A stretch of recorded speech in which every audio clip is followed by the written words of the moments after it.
I think so. Did she say that? Oh, okay.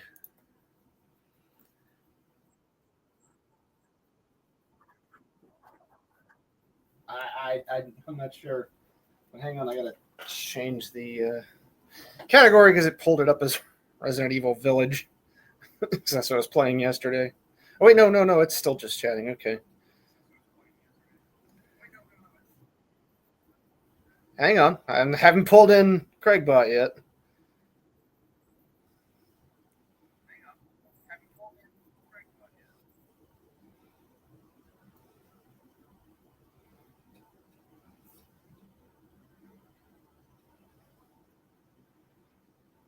All right, hold on. A couple more things. Morocco, you calm down. You gotta calm down, Mr. Bister.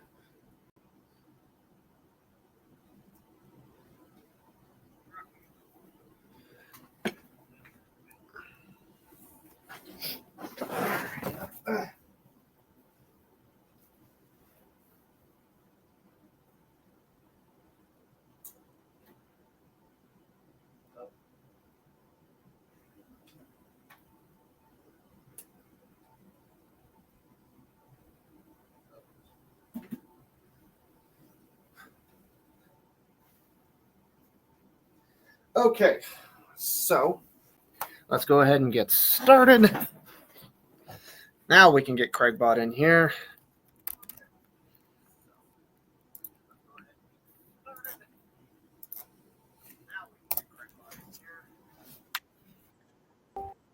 Okay, welcome to Luncheon 79. And as I stated, this will be doing a fan fiction that was a bit of a backlog request.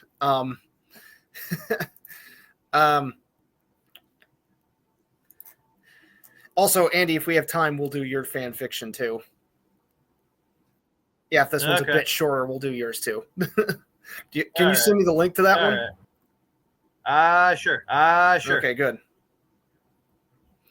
So let me show off what is for lunch today, both in the Discord and here. What is for lunch today is basically two different salmons that are seasoned, courtesy of Lady Stone. One is with Old Bay seasoning and one is with dill, but they were both marinated in lemon, correct, my love? And salt and sugar. And salt and sugar. And some baconated cabbage. So, this is delicious. Okay.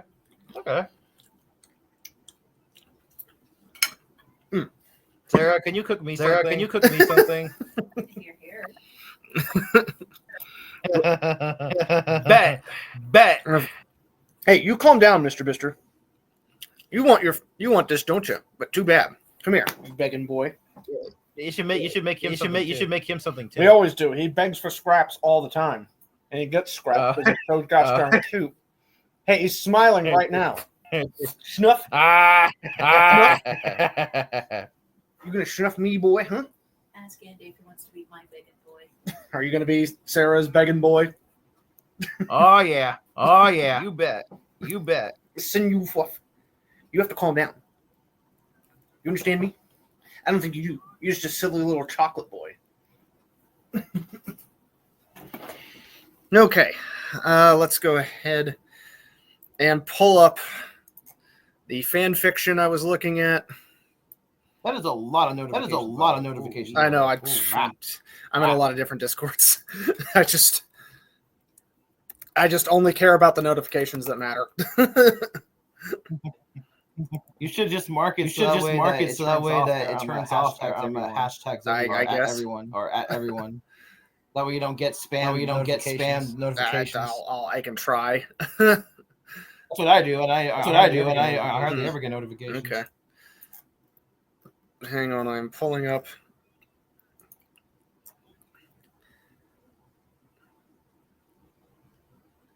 Okay, so I'm looking at this fan fiction here. It appears to be a this one's terribly short, but it appears to be some kind of Simpsons fan fiction. So yeah, we'll definitely have time to do yours, Andy.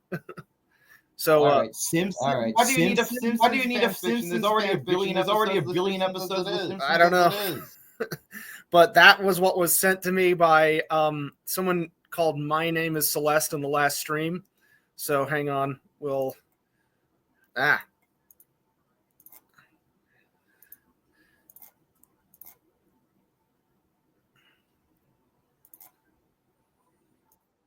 You thought it was Celeste, but it was actually Dio the entire time. But do you have your fan fiction? Yeah, I do. Just give me a second to get. Just send it to me over Discord.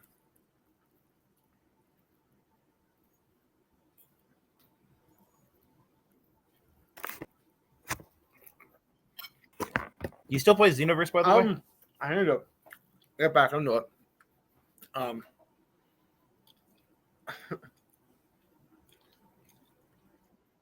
Careful about fighting me on there, though.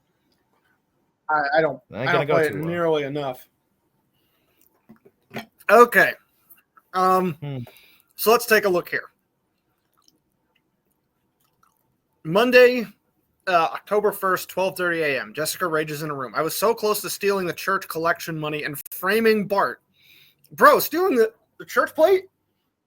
What? Don't you remember that episode of Simpsons? Oh, someone actually did try to do that to Bart? Yeah, it was the preacher's daughter. Oh. Lovejoy's. So Jessica Lovejoy. Yeah. Okay. She's a bad girl, and she framed Bart for stealing the collection money. Oh. I forget how they found out, but... Okay, so I guess this is an alternate way this would end up going.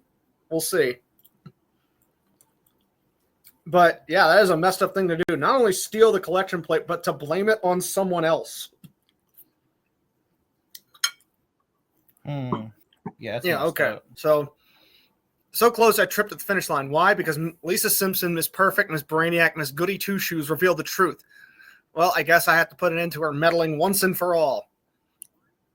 Jessica grabbed some chains she had tricked Sophie Krostofsky into stealing from her father, Krusty, and giving her years ago, but hid under her bed for just such an occasion, some duct tape from her desk drawer and a meat knife from the kitchen, and sneaks out the living room window to get her revenge. Jessica reaches Evergreen Terrace into Flanders' yard, jumps over the fence between his backyard and that of the Simpson house, climbs the tree until she's on the branch directly parallel from Lisa's bedroom window, then mustering her agility, jumps off the branch and directly into the window. No indication that the window was open, so I'm only going to assume there is glass everywhere now. Lisa wakes up hearing Jessica's entry and nervously asks, Jessica, what are you doing here? It's almost 2 in the morning. I never took Lisa as a stammerer. Yeah. Jessica replies, I came to stop you from meddling in my affairs by eliminating you. Lisa, eyes wide with terror, screams, that does it, I'm getting out of here. She makes a break for the door. Jessica comments to herself how naive she thinks she can get away, then spins the chain like she's seen cowboys do in Western films. So she's swinging a chain around like a lasso and throws the looped end at Lisa, which snags her by the waist, pulls her back towards Jessica when she's 1 inch from her hand being able to grab the doorknob. Jessica double knots the chain to make sure Lisa stays trapped. Lisa is now so scared her face is literally pale. Starts screaming, Mom, Dad, Bart, Maggie, anyone help me, please. But Jessica, expecting this, takes duct tape and quickly applies it over Lisa's mouth before her voice can form her plea for help. Finally dealing the coup de grace before leaving, following a post-mortem of now that you can no longer defend your brother, dips her finger in Lisa's blood and writes in all caps, Bart on the wall, and then heads home to avoid suspicion. 8:45 a.m. Yeah, Bart goes to Lisa's room to get her up, saying, Lisa, sleepyhead, we're late for school. After no response, Bart forces open the door and sees the grisly scene Jessica left behind, his name scrawled in blood, and when he turns Lisa around to face him, with a stab wound near her heart, chains around her gut, and tape on her mouth, he quickly draws the conclusion, Jessica, she did this. She was the only one with a grudge against Lisa. Okay, so this sounds like a Treehouse of Horror episode, but I think it almost is too bloody for a Treehouse of Horror, because even Treehouses of Horror episodes are pretty silly by comparison. Yeah, But some of them Kinda. pretty dark. Yeah, they can be, but it's still kind of a like irony. Remember their very first one where they did Dream House, Yeah, and it was this pretty dark beginning about the house being haunted, right, kind of like they did Amityville meets the Poltergeist. right. Yeah, I mean, I'm not saying they're not capable of like some dark moments, but overall they're a bit silly, you know? Like when they did The Shining and they said The Shinning. The Shinning.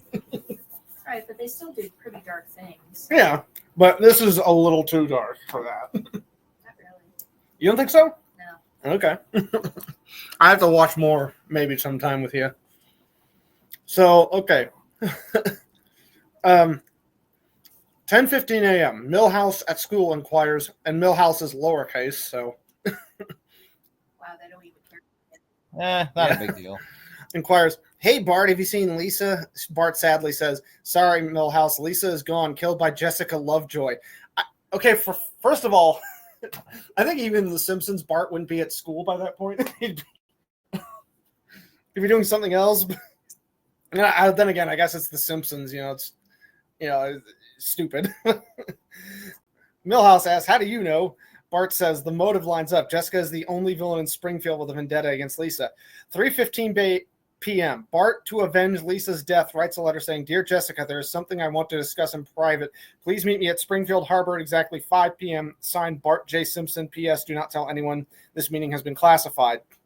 3:45 p.m. After putting the letter in the envelope, he personally puts it through the mail slot in her door. 4:30 p.m. He gets a knife from his kitchen drawer for revenge. 5 p.m. Bart and Jessica meet at the pier. Jessica asks Bart, "What did you want to talk about?" Bart, brandishing his weapon, reveals, "I did not call you here to talk. That was just the bait. You killed Lisa, my younger sister, the middle child of my family. Yeah, she was annoying, but I still loved her, and now you will pay with your life." He charges at her, but she dodges his attack and kisses him too, disarms him, and kills him with his own weapon. In his dying moments, Jessica mocks him, "Silly Bart, I killed Lisa, who was several times your intelligence. What made you think you could kill me? But cheer up. I promise you and Lisa will not be alone in the afterlife." Mere moments before Bart succumbed and died, he saw Jessica write a message in his blood that revealed what she was talking about, and it read Maggie, meaning Jessica was planning to get his baby sister, the last child of the Simpson bloodline, dead along with him, and Lisa. As he was dying, he couldn't do anything about it, and so Jessica got revenge on Lisa as well as covering her tracks by killing the only person who knew she had done the end. Oh my god. That was fucked up but dumb. That was very fucked but up. very dumb. And on top of this, painfully short. It's like, that's it? Yeah, there needs to be more here. Is there another chapter? No, there's no chapter toggle like with the Zatch Bell one. That's it. That's the whole story. Wow. Okay, so did you send me the link to yours? I'm doing it right now. And by the way, do you think it's gonna be a DM? Okay. By the way, do you what if we replaced Bart and Jessica with you and Sarah? What? Do you think that would go well? Do you think that would be realistic? Well, my love is able to kill people, so. But so this is Yu-Gi-Oh! Zexal, boy. and so you wrote this? It was back in 2020, so it was a while ago. I had an idea. Right, but just to clarify, you wrote this. Yes, I did. And wow, there are 40 chapters to this? Dang, bro. Yeah, and that's not the only one I had. Okay. Wow, okay, so you got quite a few. Why didn't you tell me about this? I'm well, you said you're not into Yu-Gi-Oh. I'm not, but I'm more than down to read. And the problem read, is fan fiction about it. Yeah, the problem is the context isn't going to really make sense unless you've seen the show. Now, before I read it, how would you rate your own fan fiction here? I don't know. Probably it definitely it's not perfect. Out of obviously. 10, how would you rate? I would maybe a 6, maybe a 5 or a 6. Okay. I'm seeing you still. I did put a lot of effort into it. I did put a lot of effort into it, but at the same time, I'm just like, I feel like I'm just not a competent. I mean, writer. I'm looking here and I'm seeing that you still got good spelling and grammar here. It's not like that Zach Bell one. Oh yeah. I tried to make sure that the grammar was as professional as possible, so that way it looks at least somewhat convincing. Okay. Yeah, I mean, but the actual quality of the writing, though, I don't know if I'm, because I don't see myself as much of a writer, so that's one of the reasons I stopped looking. Then, with that honest critique or self-assessment, I can give you some critiques as I read this. So this is not so much a roast session, at least yet, but it will get kind of cringy. I will admit that. All right, we'll see. But I will say this, however, I felt the way I wrote this was I felt that, logically speaking, if there was because the thing I had going for this, oh my god, thing. The thing I had going for this was that if they were to make a sequel to each of these shows, and if they were to like age the show up with their audience, and by that I don't mean age the characters, I mean like make it feel a little more like the show is growing with its audience. If that makes sense. Yeah, like a lot of shows, my main complaint about them is that they don't grow with their audience. Yeah, that's so like, for example, you know how Yu-Gi-Oh is obviously a big thing about friendship, obviously, right? So I thought the natural evolution of that would be, well, there would be some romantic relationships that would appear out of that as well. All right, well, we'll see if this registers on the cringe scale and by how much. Okay. Again, though, I will say though again that since you haven't seen the shows, the context will be a lot. The context and the atmosphere may not feel Morocco, stop. The same as if. Go ahead. I was telling him to stop because he's begging. Okay, but yeah. So if you haven't seen the shows, it's you're not going to feel the same. Like, you're not going to understand the atmosphere of the shows that I made these a sequel to. Okay. So I tried to match the atmosphere. That makes sense. Okay. Then let me shuffle some things around, and then we'll get started with reading. I feel like Sarah's gonna laugh at me if she hears it. Honestly, I think she's actually you actually respect Andy a little bit more for writing and showing his soul here a little bit. What do you think? That's a no. Yeah, I figured she'd do that. No, but it's nice that you find a creative outlet. Yeah. So how about this? I'm proud of you for finding a creative outlet. There you go. Well, thank you. I appreciate that. Okay, let's get started here. Okay, so Catherine, is that for real one of the characters in the Yu-Gi-Oh! Exile? For real? Her name is Catherine? Yes. Oh my god. That is such a redundant name. I was going to say, that's pretty redundant. Oh, yeah. Well, she's a cat. She's a Neko. Okay, so, well, first of all, I have to ask, is that what 4Kids called her? Or is that her actual name on the wiki? I believe it's her actual name on the wiki. No joke. That's the Japanese writers, what they called her. Oh my god. Yes. Okay. I thought that would have been a 4Kids choice. No, I tried to. You see, when I wrote these, I made sure to keep it in the style of the original version. and because I hate 4Kids with a passion, so I tried to use it. So I kept as much of their crap out as I could. All right, so let's keep going. Morocco, calm down. You got to calm down, Mr. Bister. Morocco's a Stop. Morocco's a good.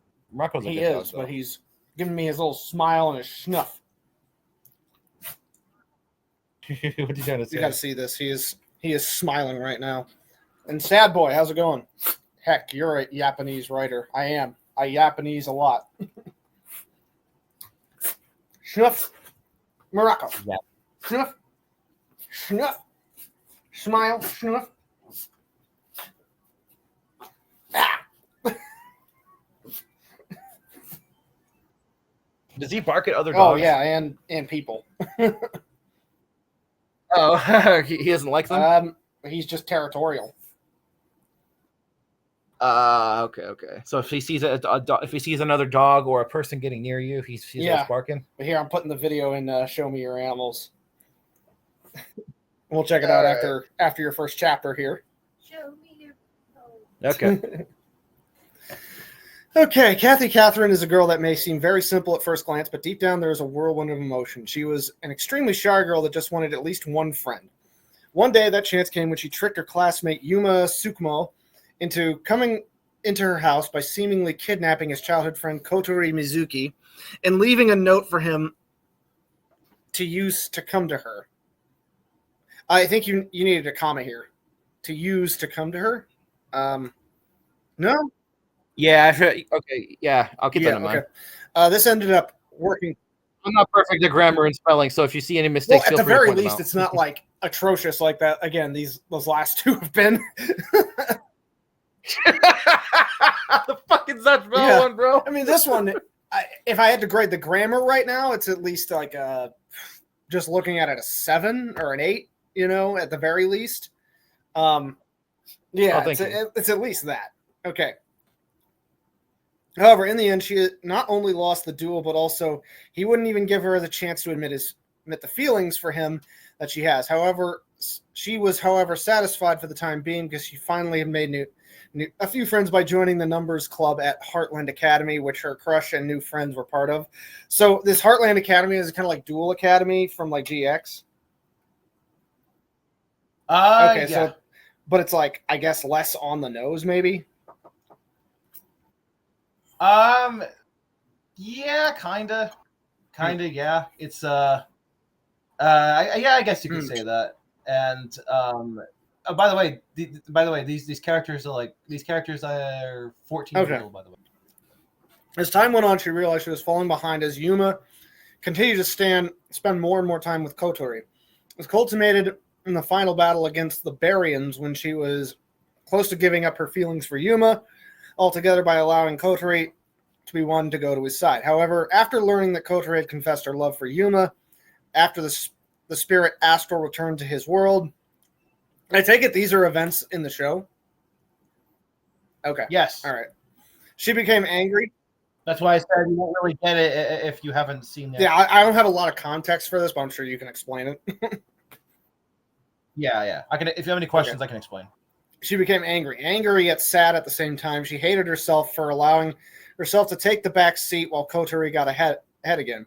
This was further intensified when, upon seeing Yuma again, she realized she could never give up her feelings for him. Was it selfish of her to want this? That was something that came across her mind very briefly when she considered the very reason she started liking the boy to begin with. He was incredibly nice, always did everything to protect those closest to him. He was always giving off a very positive atmosphere around him. But most of all, he was the very first person to accept her for who she is and to bring her out of her shell. He accepted the fact she was obsessed with cats to the point of even trying to look and act like one. He accepted she wasn't exactly the most well-loved person around.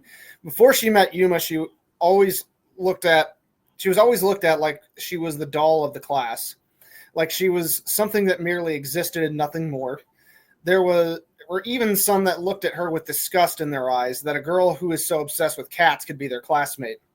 The girl had realized this long ago. This is why she hid away from the world. But now the thoughts of the masses didn't matter to her. She only wanted one thing, and that was for the boy she loved to utter the words, "I love you," to her.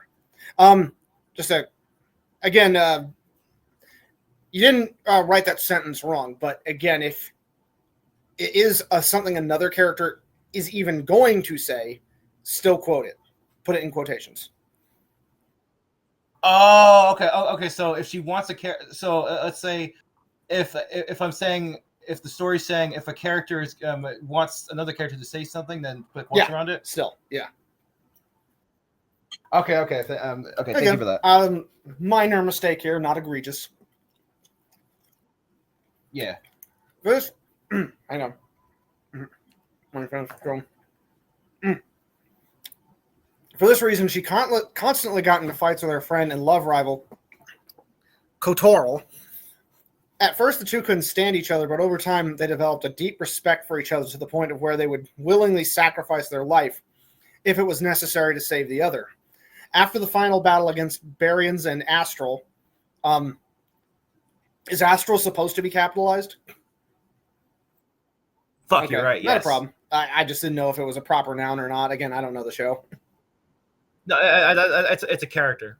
It's kind of like Yuma's Pharaoh, basically. You know how Yugi had the Pharaoh? It's like that. The cat lover came up with a brilliant idea that would change everything. She realized no matter whether she or Kotori ended up with Yuma, the other was going to be left out and depressed. So she came up with the brilliant idea that seemed so obvious to her when she thought of it. And you used the quotes properly here. So why didn't I think of this? Yeah. Oh, I did? Why didn't I think of this before? We can just share him. That way, neither of us will be left out, and we can all of us can be happy. I'm such a genius, but I need to decide how to convince them to go along with this idea. Kathy thought about this to herself until she fell asleep for the night. The next morning came, and after changing out of her cat-themed pajamas and having a bit of toast with jam, she headed out while still wondering to herself if this whole thing was going to work itself out. While she did want this, she didn't want to make anyone feel uncomfortable because of her seemingly strange idea. Also, is she running with the toast in her mouth like classic anime? I didn't think about that for sure. And thanks, Thorno. You know what? Yeah. Let's make that canon. Yeah, sure. I like that idea. The cat-looking girl said to herself, "Today there's no school, so I need to find Kotori and Yuma so I can talk about this with them." Her cat intuition told her that the two might be in the park. It became a sort of sixth sense for her to know where Yuma would be at pretty much all times. Did this come from her spying on him so much before he met her? She didn't know that. No, but that was of little importance to her. To her, this was the beginning of a decision that would change her life forever. Would she get the boy she loved, or would she be doomed to never obtain her one true wish?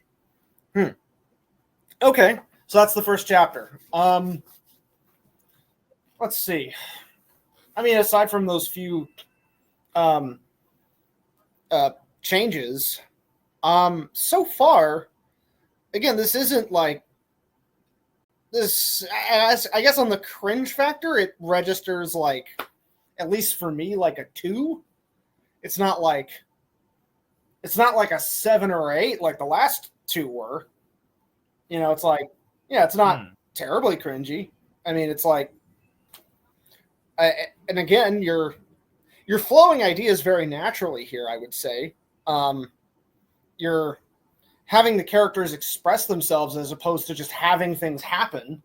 So, yeah, because I was told before writing this that I need to put as much detail in as possible to show so that way the writer doesn't have to be left. I mean, the reader doesn't have to be left thinking, why is this? How did this happen? Why is this happen? And all that stuff. Because this is a written format. This isn't like a visual medium, so you need like a lot of detail. With any written medium that doesn't have visuals, you do need to describe what your characters are doing and thinking, and you have that down pat. So, yeah. Well, thank you, Sarah. What do you think? You didn't listen to any of it, did you? What do you? Huh? Sorry. Like about how he's wording everything? Yeah, how he's wording everything. How does it register on the cringe scale for you? You know.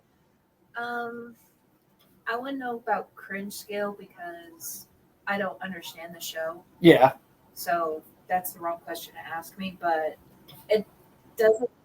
The show is very cringe. Yeah. We'll just say that. But in some ways, the coherence does not flow well for you. No.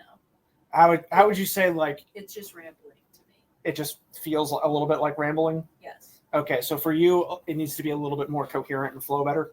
Coherent, a little bit more descriptive, but I guess if you've seen the show, you don't need description. Yeah. So. Yeah, at the end of the day, this is a fan fiction. It's for specifically fans of the show, mostly. Right. But for outside, yeah, it's like, it just sounds like a bit of rambling. Yeah.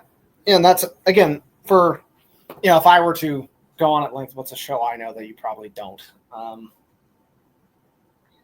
If I were to go on at length about an anime that, or like Zatch Bell, for example, you would be lost as hell as well. It would sound like rambling to you.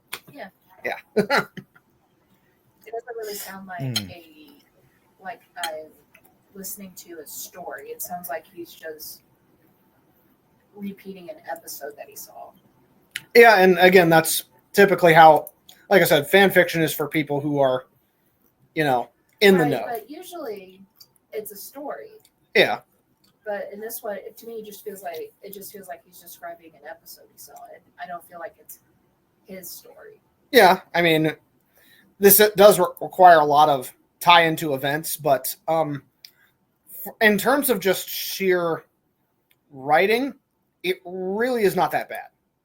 I will say that in terms of having your characters structure their thoughts as well as express them, that is actually fairly on point. I will give you that, Andy. Thank you. Mm-hmm. And by the way, I actually was wondering about that when I originally wrote this. Like, should I describe things in more? Should I describe events from the show in more detail, so that way that people who haven't seen the show will know? But then I was told by the person I was working with at the time, no, you should not do this because this is redundant. Because anyone who's seen the show will already know all this. So you're just basically recapping. Yeah, and that's like I said. Yeah, that's the point of fan fiction. If you're reading this Yu-Gi-Oh! Zexal fan fiction, you're already a fan of Yu-Gi-Oh! Zexal. Right. You have to go out of your way to find it. Yeah. But yeah, if you're writing a story fresh, then yeah, you need to describe things to people. Oh, absolutely. Yeah, because you need to describe the concepts and the story and the characters and all that stuff. That's why I said, to me, it just sounds like you're recapping a episode you just watched. Yeah. To me. Yeah. Now, for people who have seen the show, they can delve into it better because they know what's going on. They know who you're talking about. They know their powers, everything. Yeah. All right. And hang on. I need to go to the bathroom right quick. I will be right back. Can you watch my plate? Yeah. Because I know a certain Mr. Bisher. Get him, Morocco! Yeah. But hang on. We'll also check. Have you, did you see the video and show me your animals? Oh, no, not yet. Hold on. Let me see. I see it. Let's going down. Smile. Oh, that is adorable. That is adorable. Yes, he's indisposed. Freaking, that is a cute dog right there. I know. Smile. Such a mama's boy. Oh, what? I was just saying he's a mama's boy too. Oh. Mama's boy. Oh, it makes me so jealous. Yeah, he's poor adorable. guy. But I cannot help it. I just want to pet his little head. I'll pet it for you. Oh, thank you. And then give him, of course, doggy treats as well, because, animals love their treats. Dogs will eat almost anything. They're Of course, you probably shouldn't. They're like pigs, they're kind of your animal disposal. Yep. Hang on, I'm almost back, but just don't give I have to keep him, whenever I take him for a run, I have to keep him from eating goose poop. What the hell? Yeah. Oh. Yeah, we have a lot of Canadian geese around here. There's some around here too. He tries to eat their poop. I mean, I like Canadian geese as well. Sometimes, if they'll let me, I'll pet them. Let's see. Around the lake that we sometimes walk around, there was one that had a nest near the railing, and Stone was confused. It's like, why is this goose hissing at us? Because it did. It's like had its wings spread and kept hissing. And I looked closer. I went, oh, because it's built its nest here. Yeah. Best way to get friendly with the goose, give it some food and lure it That works for single geese, but that does not work for parents. Parents don't give a fuck. They'll like, thanks for the food. Now give away.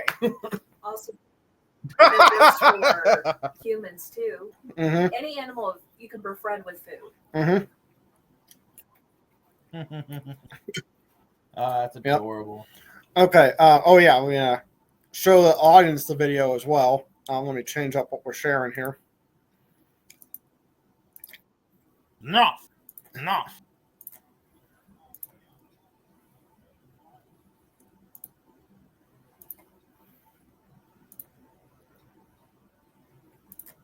Sharing. So those of you in the audience, check out how adorable this guy is.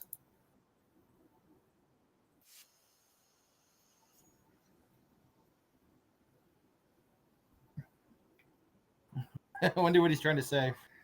Schnuff. That it's his. Ringo did it too. It's our dog's way of expressing themselves, basically. A schnuff can be an expression of displeasure or excitement. It's their a little fruff boy's little method of communication. And again, it can mean various different things. You have to interpret it. It's sort of like Helper's beeps from the Venture Brothers. Huh. Okay, let's pull your fan fiction back up, and we'll do chapter 2, and then I'll read out my idea for this manga I'm working on. Stop, Morocco, calm down. I know, that's exactly how it sounds. Oh.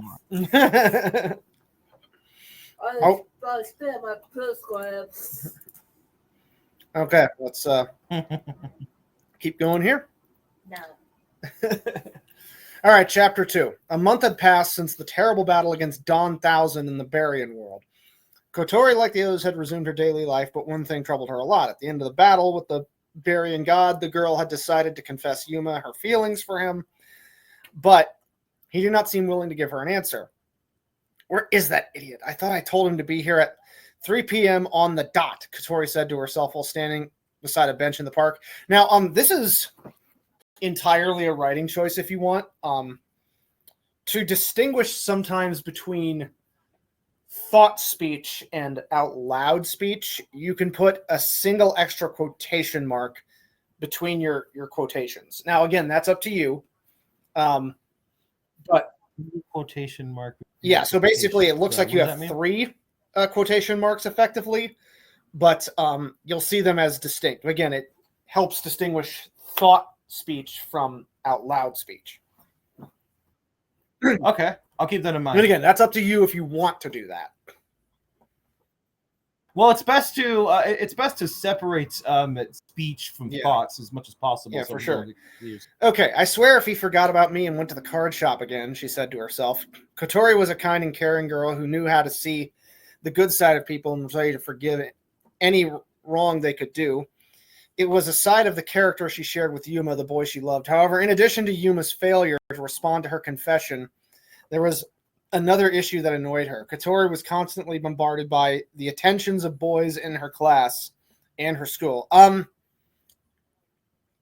You weren't wrong to use the plural here, but you didn't have to. You could have just said attention, not attentions. Yeah, because in this case, okay. The S, with a word like attention, since in and of itself it is a verb, or rather an adverb, effectively, you don't have to use the plural. Like without the S, it automatically is pluralized. Okay, So not bad. And again, just a little bit of nitpicking, just refinement here.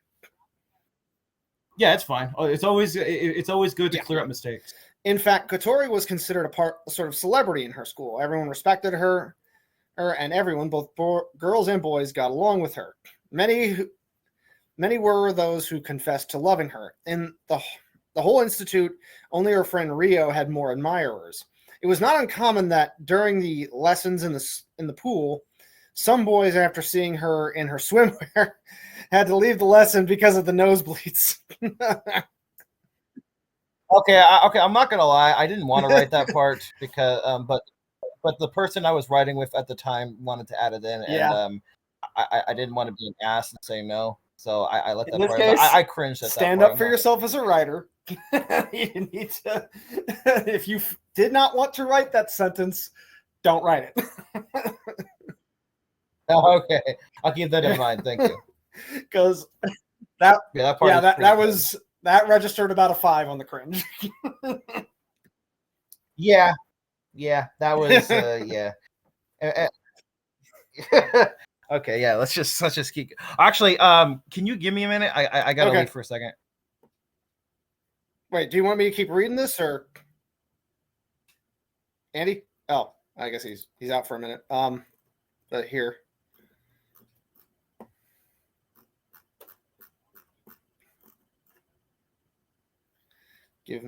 I'll also pull. Well, I'll finish eating and then I'll also pull up my idea to read after we finish this.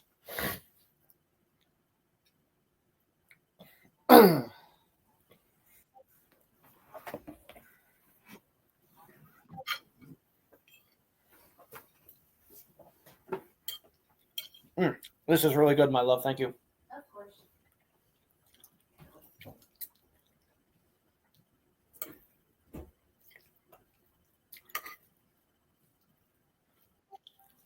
Oh, you're back, Andy? Okay, I'm back. Okay. Yeah, that's right. Hang on. A couple more bites here.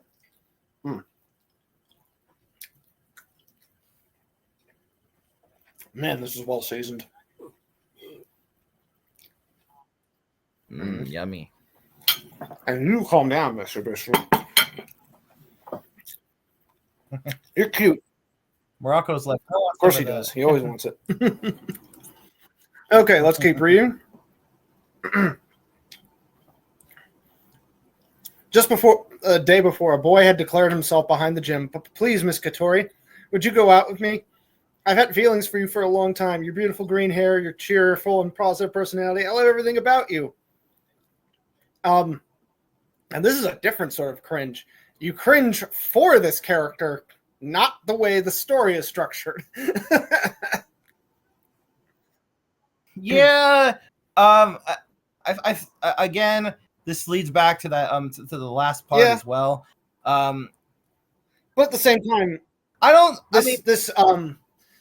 what you're doing here is actually good because you do cringe for this character because you know you get the idea he is asking a girl who he feels is out of his league. Yeah, pretty much. Okay, let's keep going. As he had confessed, it seems Kotori was the only reason for his life. The poor girl had to prepare herself to give another disappointment to the umpteenth boy, but her very gentle soul required her to do it in the least offensive way possible. I'm very sorry, and I really appreciate the thought, but I already have someone I love. She would always say while holding her hands together with her eyes closed. Don't understand why is it that practically everyone else in the school wants to date me, but the one guy I like has to be dumb as a goldfish when it comes to love, she thought. Okay, that's pretty cool. That's pretty funny. Yeah, it's like your typical rom-com. Yep. Okay. Yuma himself didn't know about any of this because the boys would only confess to her when he wasn't around, and she wouldn't tell him because she knew he wouldn't understand anyway. But today was different. She had finally gotten the chance to ask Yuma on a date. Normally, this wouldn't be possible as he was usually busy dueling people around the city that considered him their idol. This time, however, would be different. She had finally set up a date with him, and she was going to try her best. I think you bungled that sentence a little bit here. I might have. What's the right way to structure that? Just remove the to-do, and she was going to try her best. Oh, wait. Yeah. Okay. To make sure he understood that. Sheesh, why am I getting... you didn't need why, you needed what here. What am I getting so worked up for? Yeah. Oh, okay. This isn't like me at all. I feel like a lion trying to claim its territory. The young girl thought this to herself with a clearly frustrated look on her face and tapping the front edge of her foot against the ground. Both at her crush for being so dense to not notice a maiden in love's feelings, at herself for feeling virtually possessive. He's so clueless about love that it's frustrating. These thoughts were quickly dispelled when suddenly, Kotori, Kotori! She heard her name called out twice by a very familiar voice who she was very happy to hear. Oh wait, hold on. I just remembered the way that I structure the thought between the thoughts and the dialogue. Right. What I would do is I would have the thoughts. Italics. Like that, I'm seeing that. Yeah. Yeah, and then the regular dialogue would. Yeah, and that works too. You can do italics or, like I said, the triple quotes, but that's up to you. However you want to do it. I think italics also works. Okay. Yeah. I'll keep that in mind. Yuma, I'm so happy you remembered to cut. She stopped herself mid-sentence when she turned around to look at where the voice calling her name was from. It was indeed who she thought it was, and he wasn't alone. Standing beside him were two of her friends, Astral and Tetsuo. While she was fine with Astral coming along because he was basically a ghost, he doesn't get much time to come to the human world ever since he returned to the astral world, but she asked herself, why bring Tetsuo along? Does Yuma still not understand my feelings? And for that matter, what a date is supposed to be? That was supposed to be just me and Yuma, damn it. She frustratingly thought to herself while forming a fist behind her back. So yeah, he is dumb as a goldfish, it seems. Yeah, have you seen I have not, but I guess he is dumb as a goldfish. Okay. Yes. So this is in character? Yeah, this is very much in character. Now, I do have a question. Is in the show, is Tetsuo supposed to be a reference to Akira's Tetsuo? I don't believe so. Did you ever watch Akira? No. I know about it. But oh my god, it is a really good anime movie. And honestly, it's actually a big philosophical critique against communism, basically. Fair enough. I mean, to be fair, it doesn't take much to be able to kill the thought of communism. It's a really stupid ideology. Yeah. Really. But basically, Tetsuo is, well, he's one of the revolutionaries who ends up burning everything down. Yeah. Huh.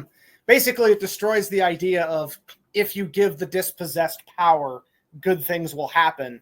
When it's like, no, Tetsuo is based on the setup of the world. He is the dispossessed. He gets unlimited power, and nothing but bad things happen. Well, the whole point of communism. Communism is an off streak of globalism and Marxism anyway. So I mean, communism was they're the whole right. Story. Communism was Marx's idea to begin with, but it was. Marx himself being an interfamily with the Rothschild. He was that wasn't to them the entire problem. Well, that was the least of Marx's problems. I mean, other than the fact that he was a raging hypocrite as well. He talked about workers and everything, and that's the whole point of communism is that you see. Okay, the thing is that. I don't want to get into this because this is a long discussion, so we should probably just. We'll table that for now. I'll just briefly put it like this, and we'll move on. The whole point of communism in the first place was basically to mislead people and to pull at their heartstrings, so that way that they can use them in order to overthrow the ruling powers of the world, and then they can take over and basically rule with an iron fist and create a Soviet Union structure. So that was basically the whole point of communism. I mean, just read the Protocols of the Learned Elders of Zion. It literally tells you that. But anyway, moving on. Her patience was nearly at its end. She decided to make the most out of it and stay positive. Calm down, me, even though it's not just. Oh wait, hold on. Sorry, I forgot. I just want to add one more thing.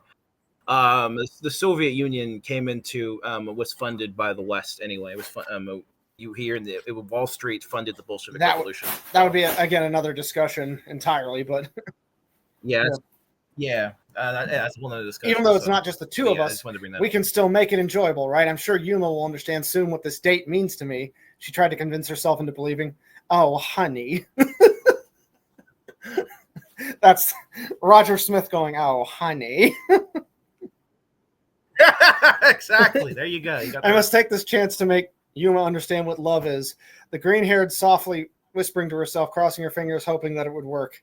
The date began as the three friends plus Astral went to the amusement park. Katori had taken this chance to dress up in what she considered to be a date-type outfit, which consisted of a white full-body dress shirt that also acted as a skirt, and a second unbuttoned shirt that acted more as an accessory than anything.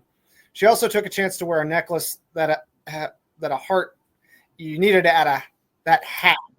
Yeah, I just noticed that had a heart. Yeah, in this case, any of your spelling and grammar seems to be more or less missing words or just not used in the right context. And again, that's not as egregious as like outright using the wrong spelling, like in that Zatch Bell one that had put instead of put. Yeah, you see, the thing is that like when I have thoughts rolling through my head and I'm typing them out, sometimes like I'll have them in my head, but then my brain will forget to actually put it onto the screen and put it onto the paper. I get it. All right, so that's why proofreading is important. So as soon as the appointment began, the girl immediately noticed that she was being watched. Many boys watched her as she walked with her friends. She knew that the dress was very daring, but she had only put it on to attract Yuma's attention. The fact that the others looked at her made her uncomfortable. Why? Why is a goddess like Katori going out with that Yuma again? Why does the loser have the honor of accompanying the second most beautiful girl in the Heartland? Said one of them, showing off a lot of jealousy. The adults around thought something very similar. That poor girl is clearly trying to impress Yuma, but he doesn't understand it. I imagine that even heroes have their flaws. Good luck, Katori. I guess like some other adults know she has a crush on Yuma. Yeah, she makes it. Yeah, it's pretty obvious. I would specify which adults, because even I think if you were a Yu-Gi-Oh! Zexal reader or watcher, you'd be like, wait, the random adults? Yeah, I should specify that. Yeah, because the thing is, it's kind of like one of those. I'm sure you've seen plenty of harem. The main character is. Yeah, it's like that. Yeah. Okay. Strange. I've never seen Katori act like this before. Wait, I've seen this on that television device before. I believe this is what's called frustrated love. The spirit thought to himself while floating next to Yuma, with this typical stoic look on his face. So Yuma has one of those guardian spirits, right? Yeah, but well, no, he's a being from a different dimension, right? But he kind of acts like those things that like Chaz has in Yu-Gi-Oh! GX. Those three little kind of like like the dramas, yeah. It's funny though, the otherworldly spirit that doesn't know anything about emotions or love. Yeah, he gets it, but Yuma still doesn't. I gotta admit that is funny. Yeah. Okay. Strange. I just read that. The group spent the next 3 hours going to different places around the park and got on as many rides as they could. Unfortunately, this also ended up with them on the roller coaster, which Katori absolutely hated. Unlike their friend Anna, Katori was not exactly a huge fan of fast devices and rides. This led the group to rest for a half hour to let Katori get herself together. Man, Katori, why are you such a scaredy cat when it comes to the roller coaster? The boy said in an amused tone while partly laughing to himself. Well, sorry, it's not my fault, okay? I just really hate those things and they make me feel sick, the green-haired girl said to the boy while looking quite annoyed. We should probably eat soon, Tetsuo said to the other two while rubbing his stomach. We can't eat in a bit. First, there's one more riddle I want us to go on, the green-haired girl said, with a still slightly disoriented look on her face. Katori decided they would go on the Ferris wheel. This is my chance. I and Yuma can get a cart together and we can use it to have some alone time, she thought to herself while giving a small grin. Yuma, Tetsuo, Astral, this way. Let's go to the Ferris wheel. The girl in love shouted to her friends while running towards the ride in question. I get the feeling I know what she's up to, both Tetsuo and Astral thought to themselves, while Yuma just innocently followed without understanding the clear hidden intent behind her words. Can we get a turn on in one of the carts? Asked Katori to the woman at the entrance gate. You two lovebirds on a date? Ah, young love. How I miss those days. The woman said, sighing to herself. No, it's just an outing between friends. The green-haired said while blushing and trying to cover her face with her hands. She, of course, thought it was a date, but was too much too embarrassed to openly admit that fact. But Katori, I thought that's what a date was, the Heartland City hero said in response while looking slightly confused. Katori sighed while realizing that was a typical Yuma response. Oh, I see, so that's how it is. I'm very sorry, young miss. The lady said after realizing the sheer ignorance of the girl's lover. What happened? What happened, yeah. Katori, do you know this woman? The boy ignorantly said, which caused Katori and the woman to let out a sigh. No, Yuma, let's go. She said while winking at Tetsuo and Astral got the message aside to let Katori have her moment. The two then entered the carts on the Ferris wheel, however, little did they know they were being watched. A strange but very familiar presence had been following them for the entire date. So they boarded the Ferris wheel, huh? That makes sense, I suppose. It can be pretty romantic, the mysterious figure said to himself in a clearly interested tone of voice. On the Ferris wheel, Katori just couldn't take her eyes off her crush.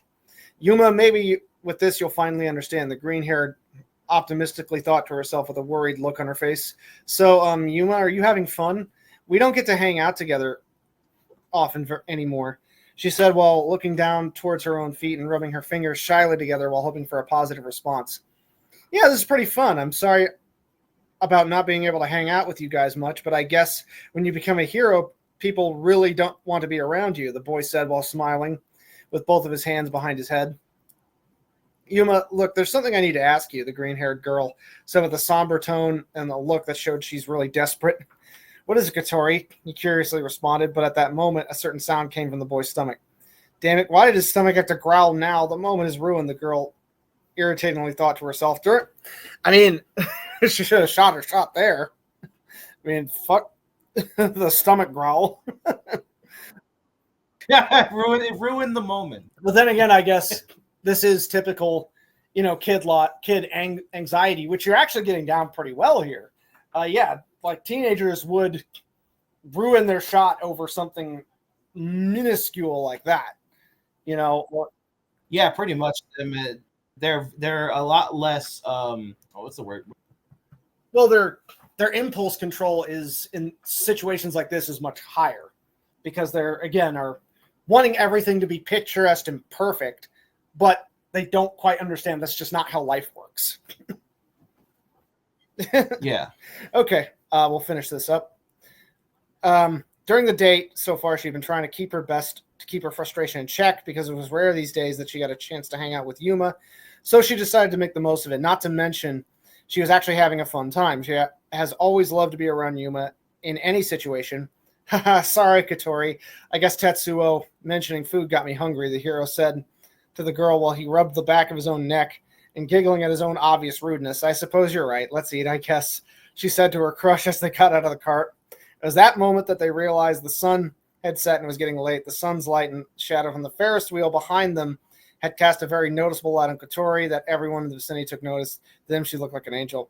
Why do I feel weird in my chest? I must be hungrier than I thought, the boy thought as he saw Katori with the shine of the sunset reflecting off her. Okay, so you're doing the build-up here actually fairly well. Thank you. Yeah. I appreciate that. Do you see what I did? Do you see what I did there at the end where he got that? Yeah, again, feeling? He actually is starting to feel something for her. This is actually far better than I thought it was going to be. Thank you. I appreciate you're actually not doing a bad job here, Andy. We may read more of this. Hopefully, Nate can make the next luncheon, but if not, we'll read a bit more of your fan fiction, but also try to find cringe ones to read. Absolutely. I found some more ones. We'll read some more of those. But before we switch over to Valheim, I will go ahead. What, my love? Huh? Oh, I thought you were going to say something. I was just listening to how he was describing the sunsets and all that. It's like, as the sun captured her beautiful hair glistening like diamonds in the night, in the words of Ivor Schwartzman, I fancy. So I guess for you that registers a little higher on the cringe scale, my love. No, I was just quoting Eddie Izzard. Oh, okay. When he's talking about how kids go through awkward puberty. Yeah. And he said, you expect this Fairy tale romance. Expect to be all of a sudden blossom to a beautiful youth, and next thing you know, you look at it and you're just gone to shit. And you look at the mirror going, well, I'm not going to shag me. Pretty much. Talking like a JoJo character. But I'll go ahead and read the idea for the manga I've got out. It's okay. I'm working on the actual chapters, but I'll more or less lay out the premise. And the challenge that I have with this is that the ideas so far are kind of big, and I will have to lay this out visually as I learn to draw and everything. Okay. Okay. So basically, it takes place in a world that is very much like Earth, but it actually is called Midgard. And the basic premise of the world is that this is would be if the Vikings actually conquered the entire world. And this would, in this case, be if the Norse gods were real. Now, some of the conflict will be that Odin and the Norse gods did help the current royal family take over the world effectively, and that'll be much later. But in terms of all the conflict and everything. Wait, I actually want to. Before you continue, I want to ask: is Kratos? No. This is its own original world. It's not going to be referencing any other fan fictions or anything or any fandoms. This is a 100% stone creation here. Admittedly, it is borrowing mythology, but again, I'm putting my own spin on it here. So, basically, the entire world of Midgard will have other cultures as well, like, again, Chinese, Japanese, Arabic cultures. But again, these 9 continents with countries on them have all been conquered. They were conquered 1,000 years ago. And so, basically what we're following here is the story of this one young kid who wants to join a shield wall. And basically the structure and more or less tone is going to be sort of like Naruto a little bit, but Vikings. You with me so far?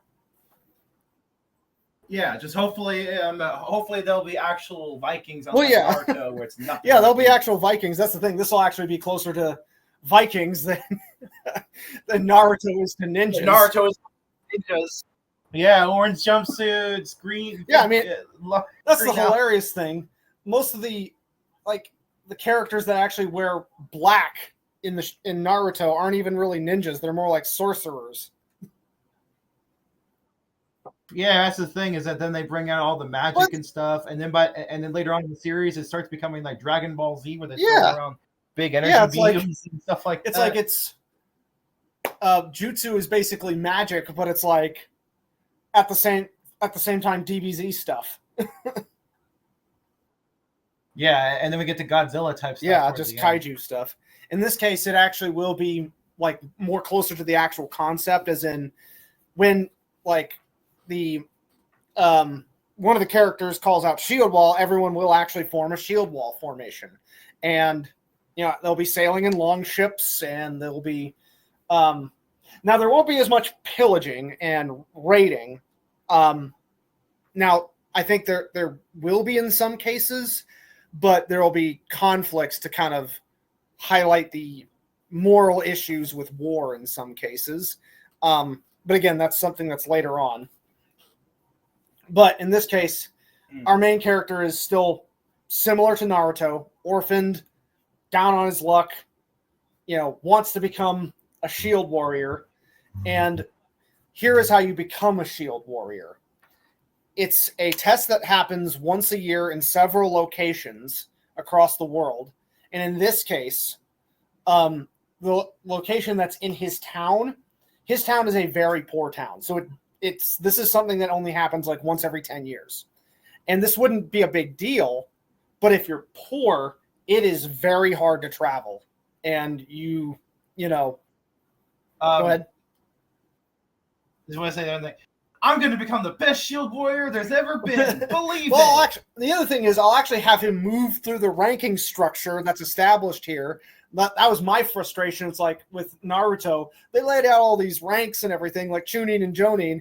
Naruto doesn't move through them at all. He goes from Genin straight to Hokage. Well, to be fair, Gaara did the same thing. Kind of, but at the same time, that's still frustrating. It's like, okay, so if you have this tailed beast inside you, they'll just make you Hokage. It's like, it's like, how is that fair? That's what it feels. Yeah, that's kind of. Yeah, it's like you don't have to move up at all. Exactly. Or if you're a fucking. Yeah, and on top of this, now my main character, he will have a hidden power inside him, but it doesn't reveal itself until much later. Whereas, Naruto obviously had those random spikes with the nine-tailed fox.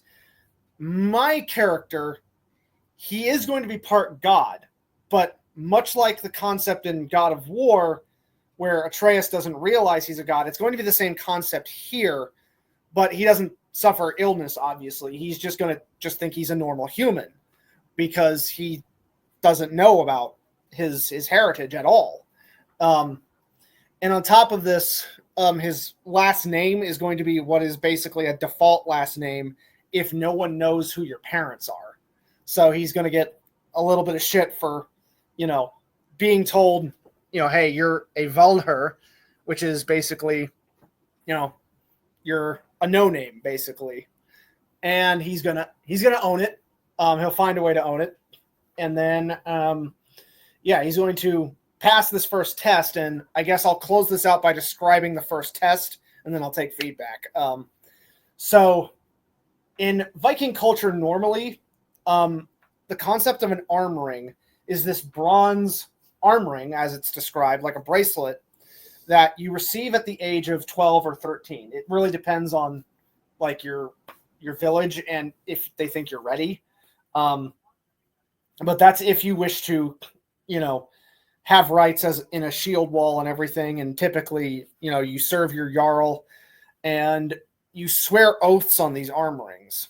You are to, if you're in a trial or something, or you're testifying, you swear absolute truth on your arm ring, and it is basically your symbol as a free man in your society. At least that's how it was. In this case, right, these arm rings are earned. You have to earn them in a trial to be considered worthy to join a shield wall. Now, otherwise, you're a free citizen, but if you want to join a shield wall, you have to earn one of these arm rings. And these arm rings, you pay your registration fee effectively. And so the bronze arm ring is made for however many contestants are in this little test. Now, the arm rings are placed randomly throughout an environment like a testing area. And you basically have from sunup to sundown to grab one and come back. And there's obviously dangerous monsters in the environment and everything, and your other contestants. And here's the thing, there's no rule against hoarding them. That's where the trick comes in. So obviously, so if you're a peasant and all you have is your freeman's knife, which is just this iron knife, joining a shield wall with just that is a recipe for death. Because you have no armor, no shield, nothing. So you're incentivized to hoard them and then sell the extra ones later so that you can actually buy some gear. And this is... Dark Souls? Dark Souls? I mean, yeah, basically. But this creates a challenge. So, for example, say 50 people enter a test, right? you might only have 10 or 20 of them end up passing because those 10 or 20 have hoarded all the arm rings while the others got nothing. Yeah, so if you naturally fail this test, you have to wait another year before you can take one. And again, if the next test is further away, that creates a challenge. You have to travel to actually go earn it. And if you're poor, this is where it's a challenge. Now, on top of this, some people might wait a year to gather up their skills. In some cases, some people have waited 10 years to do this. So you might have 13-year-olds going up against 23-year-olds for this. Ooh, yeah. okay. So what do you think of the concept so far? Does that sound like a big challenge for our main character here? Yeah, Yeah. fair enough. I don't have any issues. I mean, I do have one small little critique, but it's not about the story. But it's not about your story itself. It's more about a lot of stories. Yeah, in go ahead. general. It's the whole our main character doesn't have a family because they're either dead or they are freaking just never around because of reasons. I mean, that is a recurring trope, but in this case, I'm going to try to make it work. Try to formulate around the trope. In this case, I'm going to have. I mean, it makes sense. He's a Viking, so Well, that and again, the circumstances as to why he's an orphan will be revealed. But I want to do this better than Naruto because my frustration with Naruto was that as a character, he was not that resourceful until like it really counted, and it didn't make sense for some of his resourcefulness. Like he just seemed like this loser who's all of a sudden resourceful when he needed to be, and I don't know, it just seemed like it came out of nowhere. I'm the outcast. I'm the underdog, but I'm actually going to be. But at the same time, I'm actually going to be the chosen one. I'm going to be the child of prophecy that's chosen to save the world. Fuck head ass. Completely hypocritical to their own art. Rock Lee should have been the main fucking character. He was a much better character. Oh yeah, Rock Lee. absolutely. I second that. I like his spin-off manga. Lee's spin-off manga. Now, Awesome. My main character is going to be a child of prophecy as well, but here's the thing.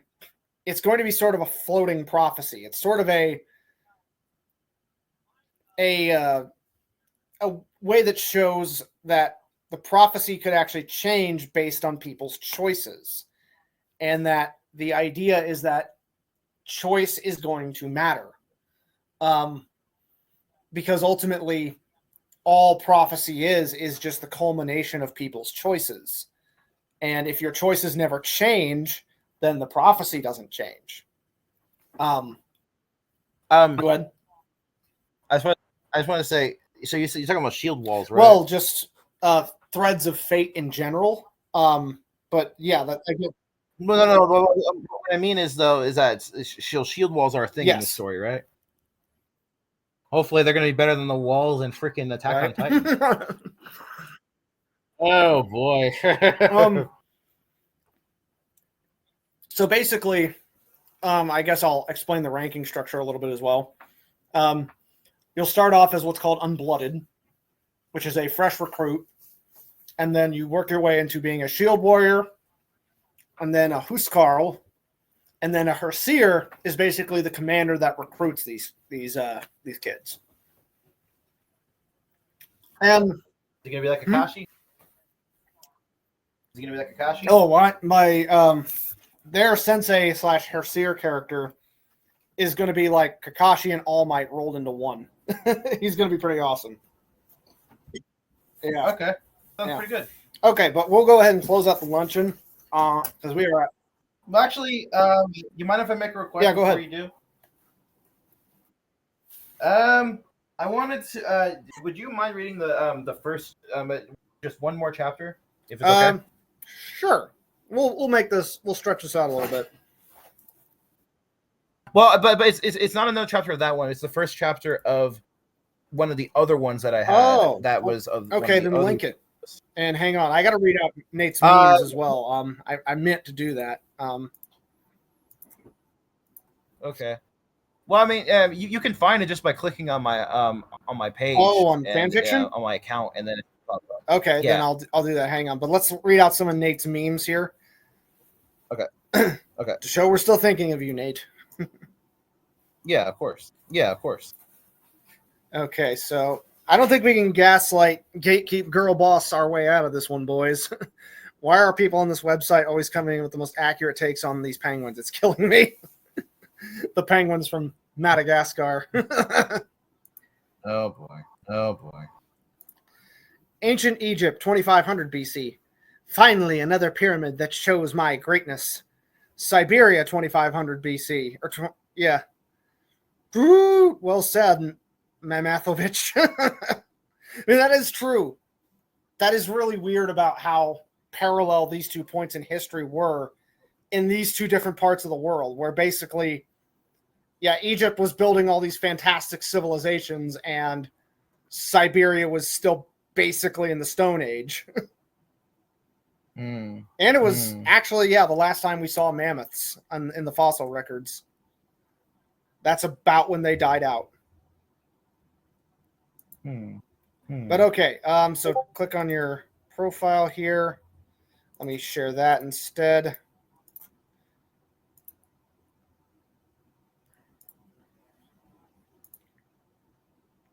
Okay. Click on the Vrains one if you can. Vrains, the true sequel? Okay. Yes. So you want me to read the first chapter of this one?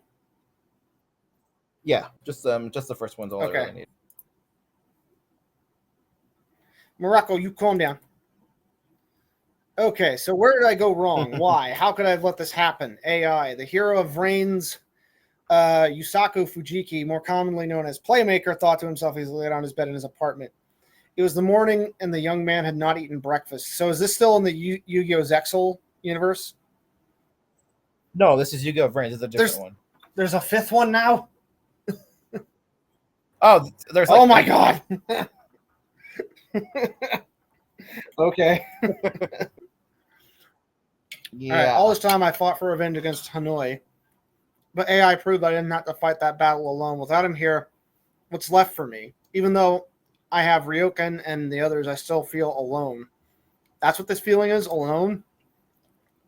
Why, AI? Why'd you have to die? What's the point of even being Playmaker anymore? You saw him continue to think to himself over and over. The young man has not been to school for 4 months. Luckily for him, though, his friends Emma and Kusanagi have been hacking the school system to register that he's been attending classes. Yusaku currently has a beard from not shaving his face and is skinnier than normal from lack of food. Why is he just staying in his room and starving? He's depressed. Oh, damn. Okay. Basically, I'll give you the real quick gist of it. Basically, he had his own. He had another thing like Yugi had, the partner thing. He died, and he killed, and he's actually the one responsible for killing him himself. So he's feeling really depressed about it, and it's kind of. And I should also add that this one is this series is a lot like Sword Art Online. Okay. Anyways, so meanwhile, on the other side of the city, a certain girl was frustrated with her life. Brother, why? Why am I not allowed to see anyone? I'm worried about Yusaku. Let me go see him. The young woman, Aoi Zaizen, said to her older brother, Akira. Is Asian. Is Asian, okay. Her brother was even more busy than usual at SOL. Is that the name of the school for real? No, it's the name of the corporation. That's actually funny because SOL also means shit out of luck. Oh, I didn't think of that. That's pretty good, actually. Ever since the Ignis incident, and was even spending several days at a time away from the house without even stopping by for a meal or to say hi. I would put to say hello here. To say hi just seems kind of. It's a bit of a lazy sentence. Okay. Okay. Fair enough. Yeah. I'll get that. Aoi, if I won't even let you see Emma, what makes you think I'm going to let you see Fujiki? Please understand that I'm only doing this for your own good. The head of SOL, as he had a stern look on his face that he had authority. He's acting like his organization's name is shit out of luck. Kinda, yeah. By the way, he's the Kaiba of this. Okay. I'm not a little girl anymore. I'm more than capable of taking care of myself. So why do you still insist I need to be protected? I thought you had lightened up on all this crap, Irie yelled out in frustration. You say that, but what about all the times that your life was in danger and you nearly died? Do you really think that I'm just going to sit back and let you put yourself in obvious danger again? There's no way that that is going to happen, Aoi. And also, you may be 17 now, but you're still not an adult. You've no idea what the real world is like. I've been seeing what this world is like for a long time, and I can tell you now you're not ready for it. I may have seemed like I wavered in my protection of you, but that was only because of the circumstances at the time. It won't happen again, Akira said with conviction. The Ignis incident ended 4 months ago. You misspelled months here. Yeah. Oh, shit. The Knights of Hanoi aren't a threat anymore. Just what the hell is so scary and dangerous that you need to keep me locked up like a caged animal? The teenage girl screamed out. That's enough, Aoi. You don't understand the pain I go through every single time I see that something has happened to you. You're the only family I have, and it would be the end of the world for me if I lost you. Can't you understand that? Akira replied on a frustrated but somewhat professional tone. Are you really sure about this? You really think that this is good for me? Aoi said in a tone that showed, oh, Mac, I'm seeing you up. Thank you. That she was annoyed by basically being put under house arrest. Of course I am. Please understand, Aoi. I have my reasons for doing this. I promise that you will understand that in the end. Akira said in a more reasonable tone to calm down his little sister. Fine, I understand. Just try to come home more often, okay? The brown-haired girl said as she had a more calm look on her face. I promise that I'll do what I can. Goodbye, Aoi. Akira said it as he opened the front door and left the building to go to his office at the SOL building. Shut out of luck building. Yeah, shit out of luck, bro. Shit out of luck. Damn it, why won't brother tell me why he's doing this to me? He's not even letting me see Miyu, for God's sake. And it's spring break. At least I have brains, though. Might as well log in, I guess. Maybe I'll see Yusaku and the others there, Aoi said out loud to himself in frustration as he went to her room and looked for her dual disc to go into Vrain's virtual network. Strange, I could have sworn it was here. Where did I put it? Aoi said as she searched around in her room for the dual disc. She very quickly started to panic and spent the next 10 minutes basically tearing her room apart to find it. Where the hell did it go? No way, he took it. Brother took my dual disc when I was sleeping. Aoi shouted to herself as she never thought that her brother would go this far. No way, she continued to repeat to herself over and over for the next 5 minutes after he dropped to the floor. The girl was now starting to cry. Why, brother? Why go this far? There's no excuse for it. There just can't be. Without Vrains, what am I supposed to do? I have nothing. He won't even allow me to be Blue Maiden. What do I do now? What do I do now? The girl said in absolute frustration while crying. This was the first time ever in her life that her brother not only forbade her from contacting anyone, but not even being allowed to log into Vrains. Akira has always been protective of his little sister, but she was always willing to go along with it because she at least still had her avatar. She proceeded to punch the wall outside of her room as hard as she could and ended up leaving a small hole. She went Kyle on that wall. Yeah, kind of. I can't take it anymore. Aoi shouted as she slammed open the front door and started to run as fast as she could to get as far from her house. In addition to the tears streaming down her face, it was now pouring down rain. This, however, didn't seem to register into the girl's brain as she just kept running. It was all as if her mind and soul were processing the idea that she needed to get away from her house as fast as possible, no matter the circumstances. I might as well just go back to sleep, Yusaku said on his bed as he closed his eyes and tried to sleep. He, however, couldn't fall asleep and instead spent the next hour just laying down doing nothing. Then he heard a knock on his front door. Someone's here. Is it Shoichi? I might as well go check, Yusaku thought to himself, so he stood and walked to the front door. He opened it to find not his close friends, Kusanagi or Ryokan, but the girl he goes to school with, Aoi. Okay. Not bad here. Again, I don't have a lot of context for this because I at least saw bits and pieces of Zexal. I had never even heard of Yu-Gi-Oh! Vrains, to be honest. Yeah, it's kind of like SAO in the fact that it's a genius hacker dude who can who is in a bunch of characters who are in virtual log into a virtual reality system where their lives are on the line as well. Okay. So. Well, I'm gonna close out the luncheon now, and we'll boot up Valheim. But do you want to stay in, or do you got to get going? I gotta get going. Hope you took the criticism in stride today, and we'll see you next luncheon. All right. Well, I mean, to be fair, if I didn't take the criticism right, I would be no better than a typical Exactly. Karen. Yeah. All right. See you later, man.